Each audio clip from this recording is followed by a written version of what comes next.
7 యుద్ధాలు ఆపానని ప్రచారం చేసుకుంటున్న ట్రంప్నకు ఫ్రాన్స్ అధ్యక్షుడు ఇమ్మాన్యుయల్ మెక్రాన్ ఓ సవాలు విసిరారు. నోబెల్ శాంతి బహుమతి ఆయనకు ఇవ్వాలంటే మారణహోమంగా మారిన గాజా యుద్ధాన్ని ఆపాలని అన్నారు. ట్రంప్ గాజా యుద్ధాన్ని ముగించడంలో విజయం సాధిస్తేనే నోబెల్ బహుమతి వరిస్తుందన్నారు మెక్రాన్. ఈ క్రమంలో గాజాపై యుద్ధం చేస్తున్న ఇజ్రాయెల్కు సహకరిస్తుంది ట్రంపే కదా అనేది ప్రపంచ ప్రజానీకం నుంచి తలెత్తుతున్న ప్రశ్న. ఇక భారత్ పాకిస్తాన్ యుద్ధాన్ని తానే ఆపినట్లు ట్రంప్ ప్రచారం చేసుకోవడం హాస్యాస్పదంగా మారింది.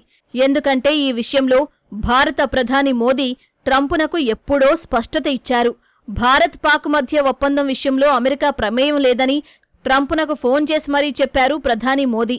ఇప్పుడు ఎప్పుడూ భారత్ ఇతరుల మధ్యవర్తిత్వాన్ని అంగీకరించబోదనే విషయాన్ని అమెరికా అధ్యక్షుడికి మోదీ స్పష్టంగా చెప్పారు. ఈ విషయాన్ని అగ్రరాజ్య అధ్యక్షుడికి మోదీ చెప్పినట్లు కేంద్ర విదేశాంగ శాఖ కార్యదర్శి విక్రమ్ మిశ్రీ కూడా వెల్లడించారు.